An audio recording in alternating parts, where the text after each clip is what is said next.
Ito po ang kanilang pinakabagong Monarch Spare 180i at ngayong araw ay sisilipin natin kung gaano nga ba kaganda ang underbone motorcycle na ito. Yan ang ating aalamin ngayon. Tara!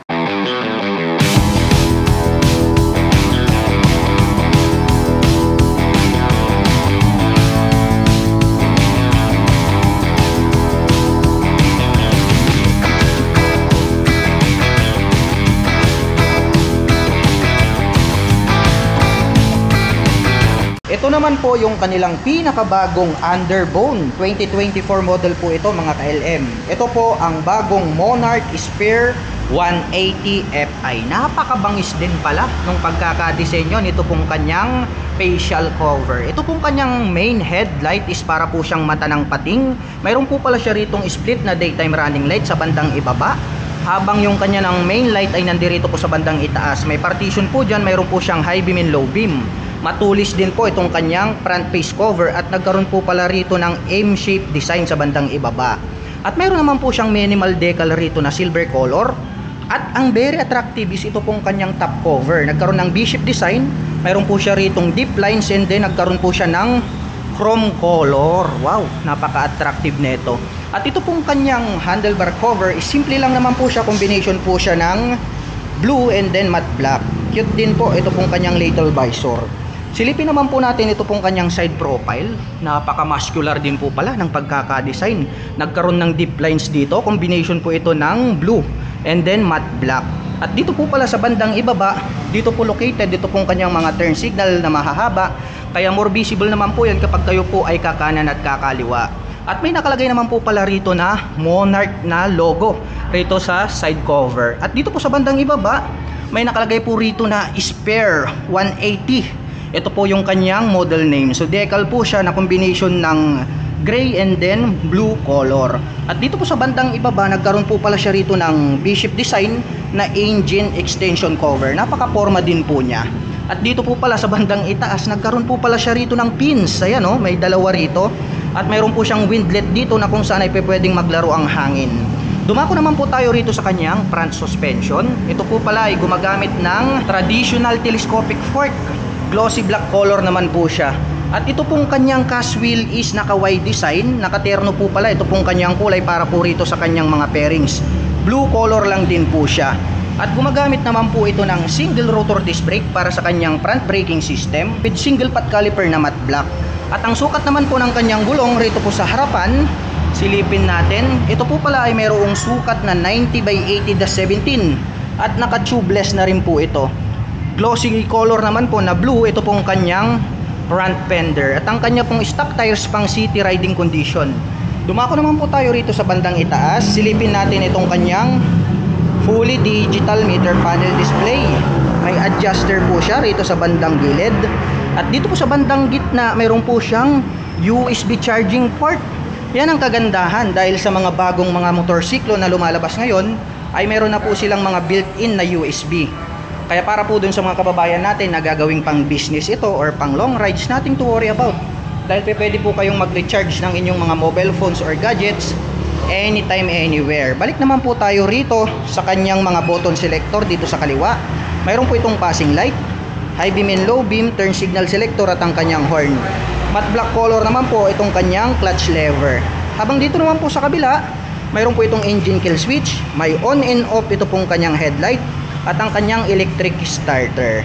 Itong kanyang end bar is glossy black naman po siya na die-cast. At pagdating naman po rito sa kanyang ignition, ito po ay gumagamit ng mechanical key para po rito sa kanyang ignition. At mayroon na rin po siyang shutter lock key for safety purposes. Habang dito naman po sa bandang kaliwa, mayroon po pala siya ritong small pocket. So pwede rin po tayong maglagay rito ng mga coins or gloves. At dito po sa kanyang center profile, nagkaroon po pala rito ng V-shape design na naka-carbon finish. At ito pong kanyang upuan is matte black color na nagkaroon ng touch ng carbon. Yung pagkakatahi matibay. Malambot din po siya. Medyo mas mataas ng konti po ito pong ating back rider seat. So naka-upright position po siya. So maganda yan dahil nakaka-relax habang nagmamaneho. Habang ito naman pong kanyang engine is matte black color din po siya. Speaking of engine mga ka-LM, ito po pala ay mayroong 175.4 cubic centimeter engine displacement. Naka single cylinder, dual overhead cam, 4-stroke with 4 valve. Kaya asahan natin na malakas-lakas ang engine design nito. At nakakapag-provide naman po ito ng maximum power na 16.8 HP at 8,500 RPM.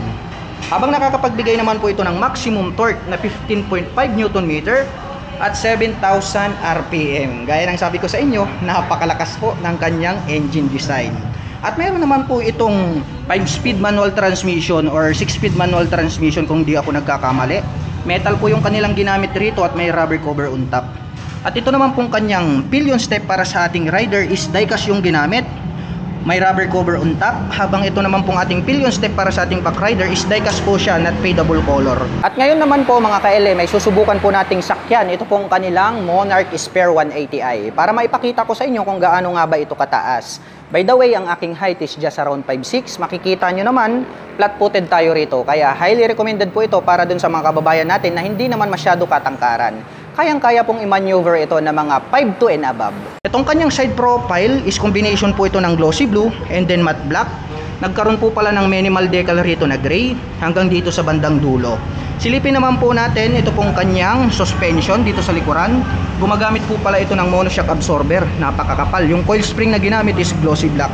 Mayroon na din po pala itong integrated na mudguard para hindi po matalsikan yung other body parts nito pong ating underbone motorcycle. Matte black din po ito pong kanyang chain protector. At ito naman pong kanyang side stand is tubular po siya na glossy black color. At mayroon din po itong center stand. At ito naman pong kanyang swing arm square type, glossy black color. Dumako naman po tayo rito sa bandang itaas. Silipin naman po natin ito pong kanyang tail light. Ang ganda rin ng pagkaka-design, no? Parang may pagkakahawig dun sa logo ni Kobe, no, sa NBA. So LED na rin po yan. So very attractive dahil unique po yung pagkaka-design. Yung kanyang mga turn signals is nakapop up din po siya na mahaba. LED na rin po yan. At ito pong kanyang extension dito is combination po siya ng metal na silver color and then matte black. Mayroon na rin po siyang integrated na plate light at may light reflector dito sa gitna. At itong kanyang rear fender, ang kanyang nagsisilbing plate holder. At ito po palang kanyang grab bar is aim-shape design po siya na metallic silver color, which is napaka-cute naman po niya. Dumako naman po tayo rito sa kabila. Silipin naman po natin ito pong kanyang rear braking system. Equip po pala ito ng single rotor disc brake with single pot caliper. Naka-disc brake dito sa likuran, naka-disc brake din po siya rito sa harapan. Kaya napaka-astig ng kanyang dating. At ito pong kanyang cast wheel is blue color na Y design. At ang sukat naman po ng kanyang gulong rito po sa likuran, ito po ay mayroong sukat na 120/70/17. Pang city riding condition po ito pong kanyang stock tires.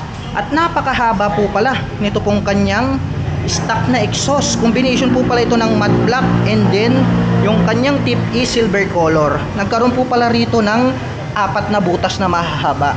At mayroon naman po itong single exhaust. At ito naman pong kanyang foot brake is metal din po siya na glossy black. At gaya ng sabi ko, napakaganda po ng pagkakalagay nila rito nito pong stainless steel, which is very attractive po siya. At idagdag ko lang po mga ka-LM, ito po pala ay naka-liquid cooling system na. Kaya maaasahan po natin ito pagdating po sa mga long rides driving purposes dahil pwede po natin siyang ibabad maghapon magdamag. At naka-fuel injection na rin po ito. At ang presyo po pala nito pong ating pinakabagong Monarch Spare 180 Fi ay nagkakahalaga po ito ng 106,000 pesos.